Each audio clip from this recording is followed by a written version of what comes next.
ఏదన్నారు, లేకపోతే ఇంకోటి అంటారు. ఎవడు వీటిట్లలో జరుగుతున్నది మోసం ఖచ్చితంగా. కానీ వ్యక్తి స్వార్థం. ఇప్పుడు ఫర్ ఎగ్జాంపుల్ అయోధ్య రామ మందిరం ఉంది. దొంగతనం చేసినోడు దొంగ ఉంటాడు. దొంగాడెవడో చేస్తే నరేంద్ర మోడీ రాజీనామా చేయాలి, యోగి ఆదిత్యనాథ్ రాజీనామా చేయాలంటే మనం రాజకీయం వైపుకి తీసుకుపోతున్నాం. దొంగను దొంగగా చూడట్లా. ఇక్కడ నీట్ అనేటటువంటి దాంట్లో జరుగుతున్నది ఒకటే, దేశవ్యాప్తంగా నీటిని చెడగొట్టాలి, జేఈని చెడగొట్టాలన్నది చాలా పక్కా కుట్ర జరుగుతుంది. దీని వెనకాల కొన్ని వేల కోట్ల రూపాయల ట్రాన్సాక్షన్ నడుస్తుంది. ఎందుకు అంటే ఎంసెట్ నడిపితే, ఫర్ ఎగ్జాంపుల్ ఇక్కడ మనకు ఎంసెట్ నడిపారు అనుకోండి, మాకు 1 1 1 2 2 2 అని చెప్పుకోవడానికి వీలు.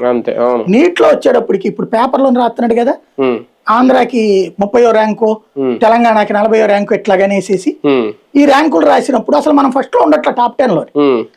దేశంలో అన్ని రాష్ట్రాల్లో ఉన్నటువంటి కార్పొరేట్ విద్యా సంస్థలకు ఏదో పెద్ద సమస్య కూర్చు. దానికి అప్పటికే అడ్వర్టైజ్మెంట్ ఎట్లా మేనేజ్ చేస్తారు? దేశంలో జరిగిన నీట్ లో ఆంధ్ర కేడర్ లో మావాడికి 1, మావాడికి 2 అని రాస్తారు. ఒరిజినల్ ర్యాంక్ చూస్తే 800 900 ఉంటుంది. ఇలాంటి ప్రచారాలతో డ్రామా ఆడుతున్నారు. ఆన్లైన్ వాళ్ళకి ఇవి ఎత్తేయాలి, ఎత్తేసి రాష్ట్రాల వారి వదిలేయాలి.